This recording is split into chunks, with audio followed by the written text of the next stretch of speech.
Hi, this is Lee Meriwether, and you're listening to TV Confidential. I've got it. Why didn't I think of it sooner? Of what, Comrade Wayne? Up my left sleeve, I have a tiny radio transmitter strapped above my elbow. What a curious device to carry. Not at all, Miss Kitka.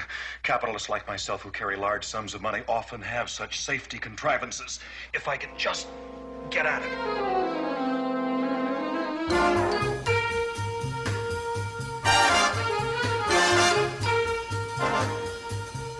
Ed Roberts with a reminder that the next edition of TV Confidential will premiere next week on this station at the usual time. We hope you'll join us for that. In the meantime, Tony Figueroa and Donna Allen are with us as we continue our tribute to Adam West. We've been talking about favorite episodes. We mentioned we had Julie Newmar as a guest on the program. We also had Lee Meriwether.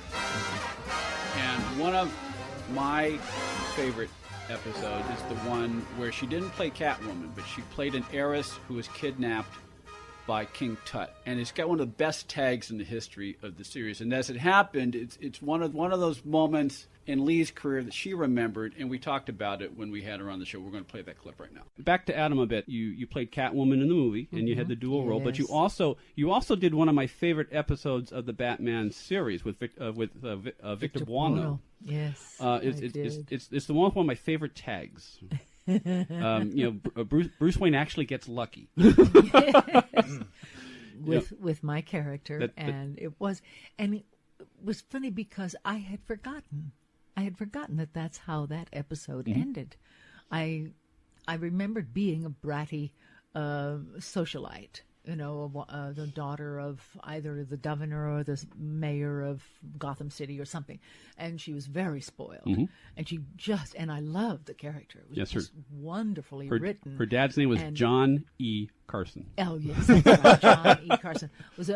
He was either a millionaire, billionaire, trillionaire, or whatever, or a government official. I don't remember. But nobody cared because we're all looking at you. And it was a costume party where I was dressed as Cleopatra, and my date was Bruce Wayne, dressed as Julius, Mark Anthony. That's right, Mark Anthony. It was Mark Anthony. And I loved playing this spoiled brat.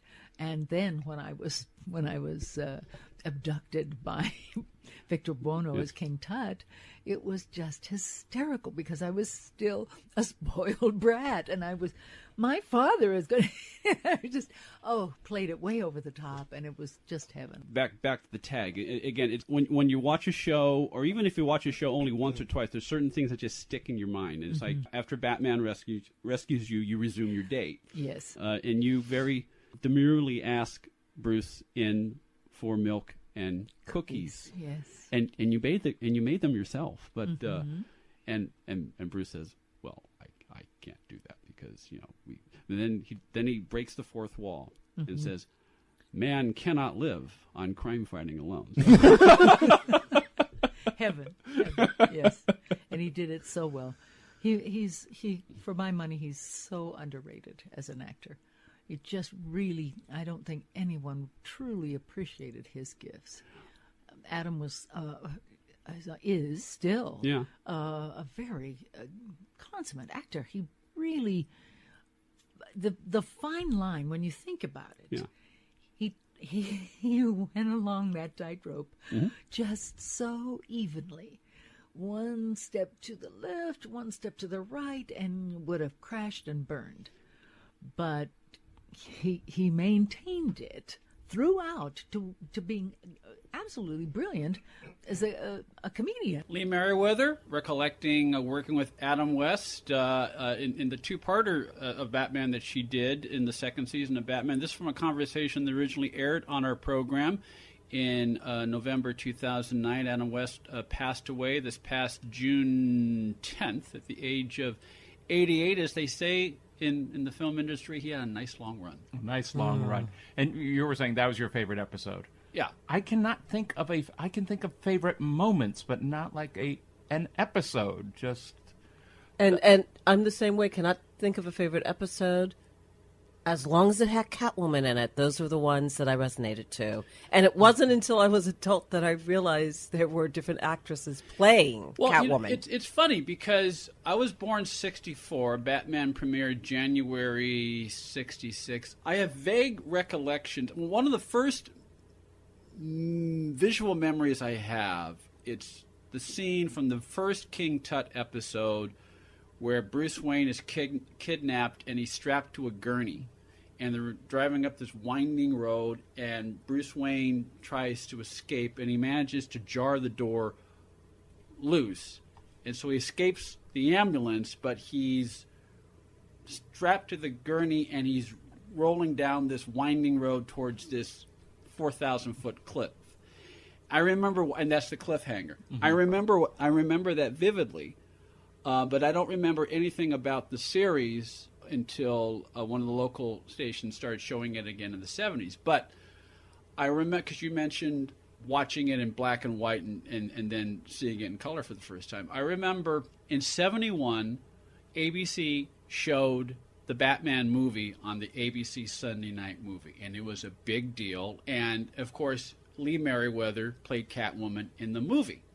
And when a couple of years later, one of the local stations started showing the TV show, I was surprised that Lee Meriwether didn't play Catwoman in the TV show. I was surprised that Julie Newmar did. But to me, even though Julie Newmar was good, and we'll talk about her in just a second, to me, Lee Meriwether is always the Catwoman. See, for me, I think the image I get immediately is Julie Newmar. And when I'm watching it now on MeTV, I'm looking at her in that costume. Yeah. And even the way that she would wear her belt, it's like, how did standards and practices at that get away with that costume? Because I think the way Julie Newmar wore it, it left so little to the imagination, more so than the other two actors who played that role.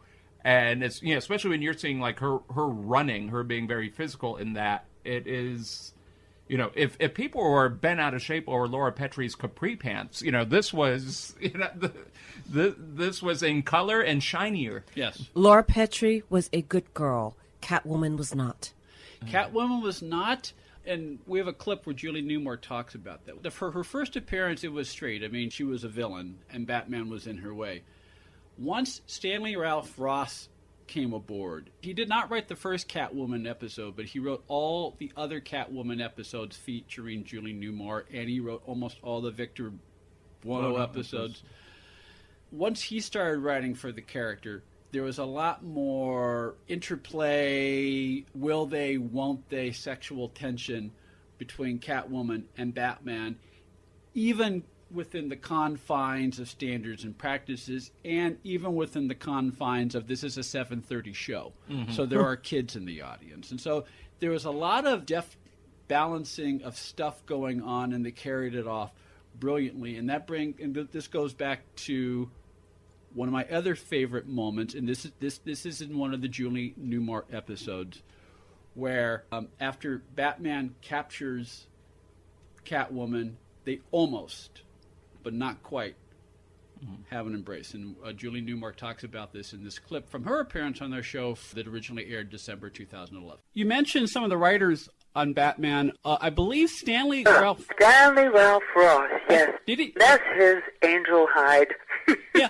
But he wrote 5 of the 6 shows that I did, 1-hour shows, as Catwoman, and he got all the words right. He would take the word cat, go to the dictionary, and find any word with cat in it, and the script became so lush with all this catatonic and cataclysms and you name it. We just had so much fun. Once you establish yourself as the character, and he would write subsequently, subsequent episodes, did he talk to you and solicit ideas from you in terms of stories or characterization? Oh heavens, no! It was all in his fertile head. It was so brilliant. We delighted in the script that we had. As a matter of fact, all I had to do was just choreograph the words. And oftentimes I did that. Oh, I remember one instance, we were running late. It was about 8 o'clock, and the director, the producers were sweating buckets because after a certain hour, all the crew members are put on what's called gold time. In other words, they're paid twice as much per hour as normally, and producers hate that. And actors, we don't mind. We kind of tired at that time. But I remember setting up an entire, it was a seduction scene in which I walked down a series of steps, and there was a railing, and I kind of half slid, half walked down this railing, and positioned Batman himself, Adam himself, they all, and the director. I said, now let me choreograph it for you. We can do this in one take. And sure enough, we did. And we all went home, and the producer was very happy. As are we, because I remember that show. I think that's the one that ends up where Adam almost kisses you. Well, there's several scenes like that, yes. Well, he almost does. Yes. And that creates the kind of tension that people seem to remember more than any other. So that's a good thing. Yeah, no, it's I mean, one of the ones that I always remember is you and Adam almost lock lips, and then Boy Wonder comes along and says, "Batman, Chief, the police are here." And Then and Batman says, "Well, what are we going to do about Robin?" And Catwoman looks around and says, "We'll kill him." Well, I mean, her natural cat-like brain. I mean, what else do you do with a nuisance or a mouse or something that you just bat around? You see, it's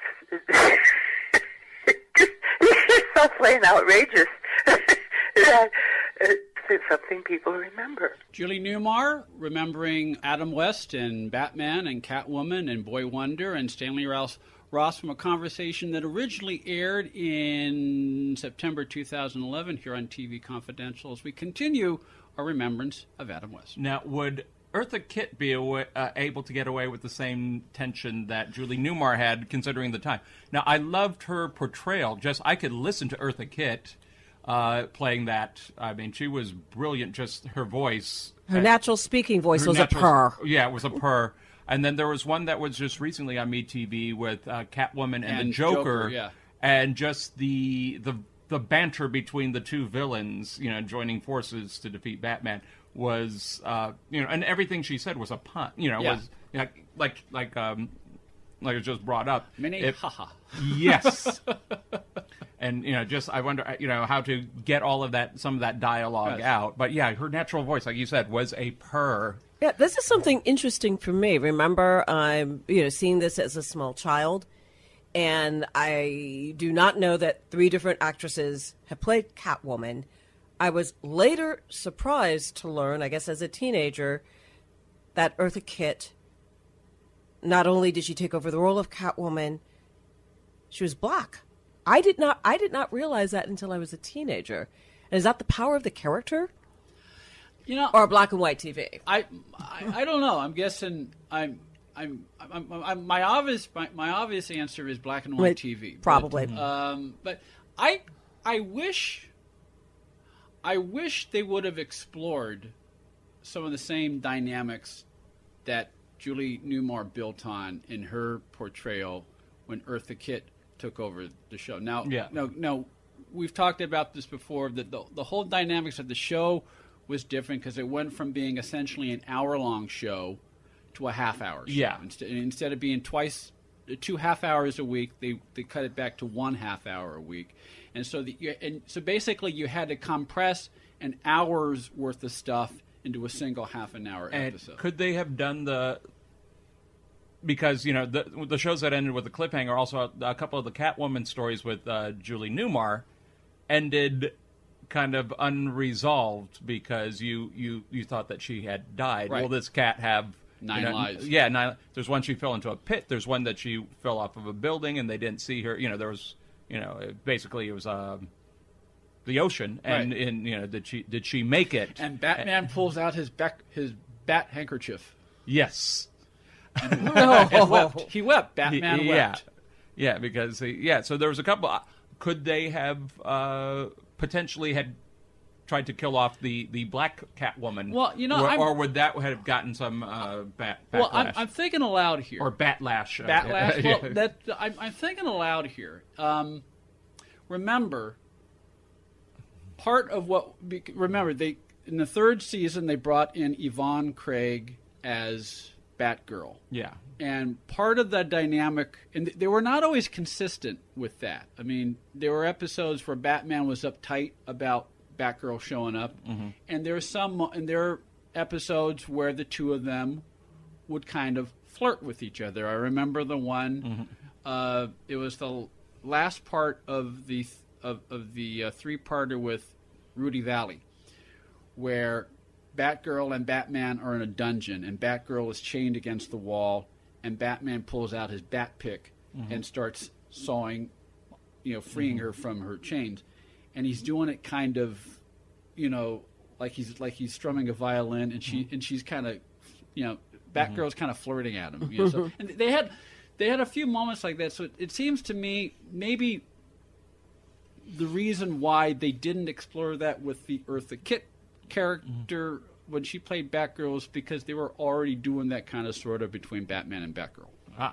The potential that was not explored. Yeah. I mean, we could probably talk about forever and ever and ever, and the show did not last that long.